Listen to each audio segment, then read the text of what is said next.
नमस्ते, मेरा नाम है पूर्वा। आप देख रहे हैं गुड न्यूज टुडे डिजिटल। तो जो शख्स आज बातचीत के लिए हमारे साथ मौजूद हैं, यूं तो वो किसी परिचय की मोहताज नहीं है, लेकिन पिछले 4 से 5 दशकों से वो अलग अलग कलाओं को आगे बढ़ाने में अपना योगदान दे रही है। डांसर है, राइटर है, फोटोग्राफर है। अगर मैं कहूँ तो बहुआयामी जो शख्सियत होती है उनकी मालकिन है। शोभा दीपक सिंह, आपका बहुत बहुत स्वागत है। नमस्कार, धन्यवाद। मैम, सबसे पहले तो यही कि पिछले 4 दशकों से आप श्री राम कला केंद्र में अलग अलग महाकाव्य और पौराणिक कथाओं में जो चरित्र होते हैं उनका प्रदर्शन कर रही है, उनका निर्देशन कर रही है। एक बहुत लंबा सफर आपने तय किया है। और अभी भी आप जी। उतनी ही एक्टिव हैं, उतनी ही पैशनेट है। तो ये जो सोर्स हम्म, ऑफ एनर्जी है, मतलब ये कहाँ से आता है?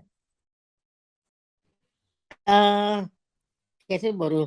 मैं इतना पढ़ती हूँ। अब अगर मेरे बेडरूम में आएंगे, बस किताबों और किताबों से भरा है। जब मैं कोई चीज देखती हूँ तो बहुत इंटरेस्टिंग है, तो निकाल के मैं देखती हूँ कि हमारे बारे में कैसे यूज हो सकता है ये, और फिर उसको लिख के रख लेती हूँ। मेरे को बहुत शौक है पढ़ने का, और जिस तरह से वो यूज हो सकता है हमारे नृत्य नाटिका में, क्योंकि आजकल लोग इतना पढ़ते नहीं है। पर मेरे ख्याल से टीवी का इन्फ्लुएंस बहुत अच्छा है, लोगों को काफी मालूम है। अच्छा, आपकी जो ये सफर था, जो इसकी जो शुरुआत हुई आपके अंदर, जो ये कला का जो ये कीड़ा है, वो मतलब कब से आया, कब से शुरू हुआ? 1969 मेरी तबीयत ठीक नहीं थी, तो मेरी मदर मुझे भारतीय कला केंद्र में लेके आती थी कि कला देख के मेरी तबीयत ठीक हो जाएगी और फिर मैं घर ठीक हो जाए। पर उनको ये नहीं मालूम था कि वो बिल्कुल मेरे जीवन का एक हिस्सा बन जाएगा। अब मुझे नहीं लगता कि मैं कुछ कोई और चीज है जो कर सकती हूँ, क्योंकि जो कुछ भी आज करती हूँ, मैं अपने कला के लिए ही करती हूँ। अच्छा। और आ, जी। नहीं। चूंकि जी। चूंकि जन्माष्टमी आ रही है और आपने कृष्णा पे बहुत रिसर्च की हुई है। सो हाँ जी, अगर हाँ मैं, जी, हाँ जी, तो कृष्णा के अलग अलग रूप हैं जब हम देखते हैं। महाभारत के कृष्ण हाँ जी। अलग हैं। बाल जो कृष्ण है वो अलग है, युवा अवस्था वाले जो कृष्ण है वो अलग है, राधा के कृष्ण अलग है। तो आपके हिसाब से ये जो सारे जो रूप हैं, वो एक दूसरे से कैसे भिन्न है? एक्चुअली सब अलग नहीं है, पर जो लोग दिखाते हैं वो अलग अलग है। मैंने उसको एक डांस प्रोडक्शन में ऐसे बुना है कि सब एक सीन से दूसरी से तीन सीन तक, फिर तीसरे से, और हम इंटरवल करते हैं जहाँ महाभारत का युद्ध होता है, क्योंकि मेरा विश्वास है कि जो संदेश कृष्ण ने दिया था अर्जुन को, वो आज भी वो उतना ही रेलेवेंट था जो तब था। इसलिए जो सेकंड पार्ट है, उसको बिल्कुल अलग अलग कृष्ण है, अलग कलाकार है। अच्छा, जब हम लोगों की बात करते हैं, ऑडियंस की बात करते हैं, तो आप ये कैसे इंश्योर करती हैं कि वो जो ऑडियंस है वो उस मंचन से बंधी रहे और उनका जो तालमेल है वो ना टूटे? एक्चुअली जो प्रोडक्शन के वैल्यू है, जैसे costume, jewellery, lighting, set design, ये सब जब अच्छी तरह बन जाए और उस कोई नई चीज ऑडियंस को दिखाना हर वर्ष, तो ऑडियंस बार बार आती है। अभी 6 शो है, तभी भी ऑडियंस एक शो के बाद फिर दूसरी शो देखना चाहती है। अच्छा, अब जो पिछले कुछ साल रहे हैं और जो अब का साल है, उनमें कुछ आपको कुछ बदलाव नजर आए लोगों में, दर्शकों में? अ, या फिर उतना ही जो पैशन है लोगों में, या जो उतना ही देखने का, जो मंचन देखने का जो मन होता है वो है लोगों में, या फिर थोड़ा सा कम हुआ है? नहीं, नहीं, नहीं। लोगों का जो इंटरेस्ट है वो बढ़ते जा रहा है। जैसे मेरे कुछ फ्रेंड्स थे जो कल आए थे, और मैंने सोचा उनको कुछ सीन्स नहीं मालूम होंगे, बस उनको सब मालूम था, क्योंकि उनको टीवी के जरिए से काफी मालूम हो गया। तो उसका जो टीवी का, it's a good way of teaching the children, and they knew a lot more than I thought they will know. You know, it's a good जैसे। पर मैं बहुत ज्यादा पढ़ती हूँ, बहुत बहुत बहुत ज्यादा। अभी भी मेरे को कई चीजें हैं जो अगले साल I can put in the show. अच्छा, एक और चीज, जैसे आपने बच्चों की बात की, तो जब हम देखते हैं बच्चों को या फिर यूथ को देखते हैं, तो माइथोलॉजी हाँ या जी। पौराणिक जो कथाएं हैं, उनके दिमाग में हाँ। वो सब चीजें दिखाना या उन्हें उस प्लेटफॉर्म तक लेकर आना, वो दिखाने के लिए वो थोड़ा सा मुश्किल हो जाता है। तो आप कैसे, मतलब अपने जो मंचन है उसमें क्या आप किन चीजों का आप ध्यान रखती हैं कि लोग जो है, जो यूथ है, जो बच्चे हैं, वो इससे जुड़ाव महसूस कर सके? रियली मैं तो आज की यूथ का नहीं, मैं बच्चों का ध्यान रखती हूँ कि यही बच्चे आगे जाके यूथ हो जाएंगे, फिर माँ बाप हो जाएंगे। तो मैं वो अपने माइंड में रखती हूँ 3 जनरेशन। जैसे कल के शो में 4-5 बच्चे बच्चे आए थे। उनको पक्का ये था कि जो कैरेक्टर हैं वो रियल नहीं है, वो प्लास्टिक के है और या कुछ। तो मैंने उनको स्टेज पे चढ़ा दिया। उनको तब विश्वास हुआ कि हाँ ये रियल है। उनको ये सिखाना बहुत आवश्यक है। ये हमारे इंस्टीट्यूट जैसे लोगों का जिम्मेदारी है कि उनको करेक्ट तरीके से निभाया। और मैं इतना पढ़ती हूँ मैम, बहुत बहुत बहुत।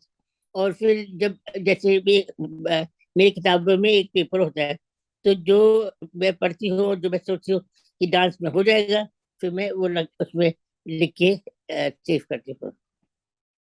एंड अच्छा। एक्चुअली मैं ये सब चीजें है ना, जैसे मेरे फादर को बहुत शौक था रीडिंग के। तो उन्होंने एक किताब खरीदी थी, युगान। तो उसकी करीब 12 कॉपी खरीदी, क्योंकि उन्होंने करीब 4-5 मुझे दे दी कि मैं पढ़ के इसको डांस में रिलेट करूं।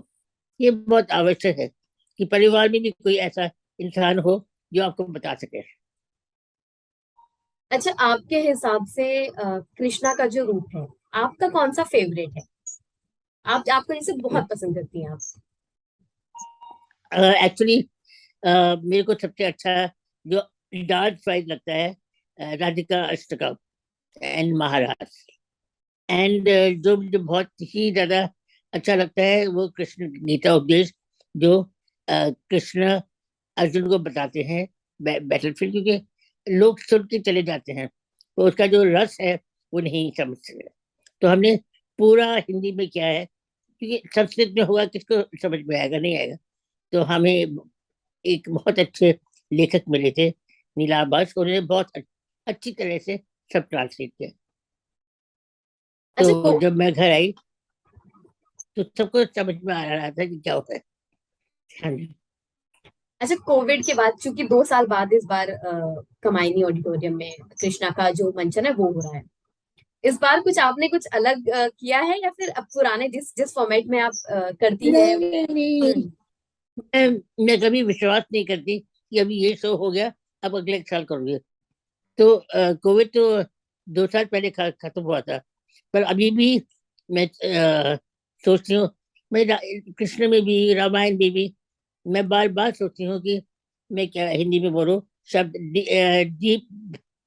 We should not be stuck in deep rooted things.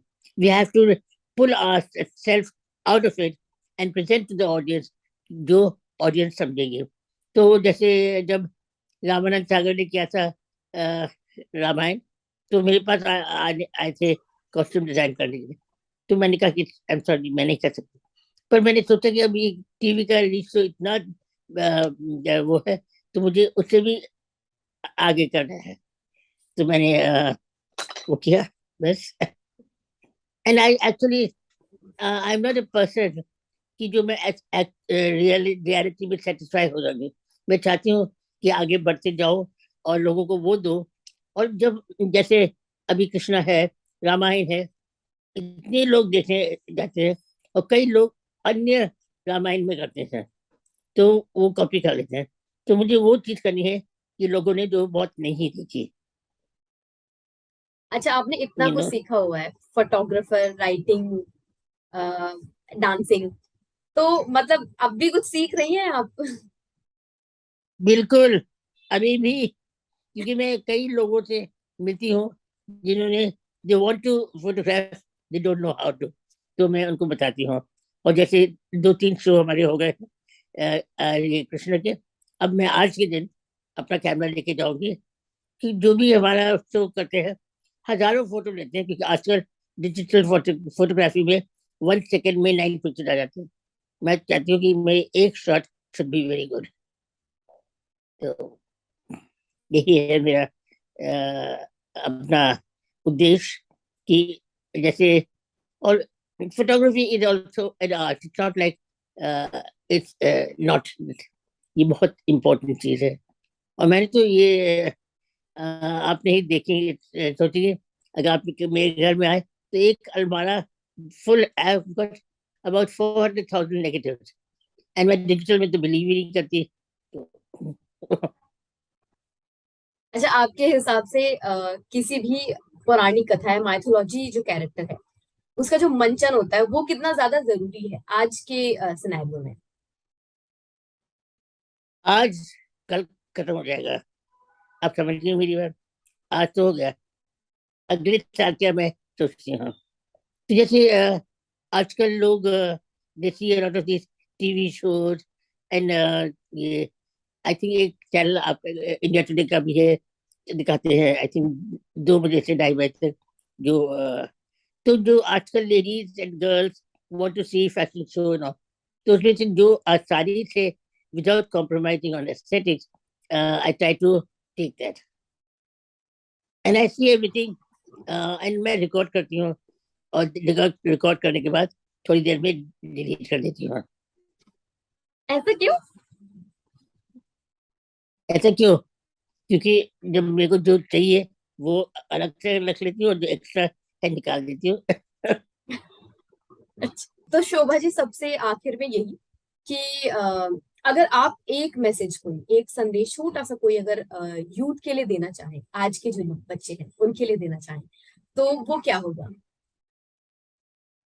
मैं, मेरा सोचा ये है कि कृष्ण की लाइफ में जो भी इंसिडेंट्स आए थे, जैसे ये लोग सोच रहे हैं कि कालिया के ऊपर उन्होंने नाचा है, वो कालिया को मारा नहीं था, वो एक स्नेक वर्शिपिंग ट्राइब थी, उनको मारा था, जो कि, और गोवर्धन को उठाया।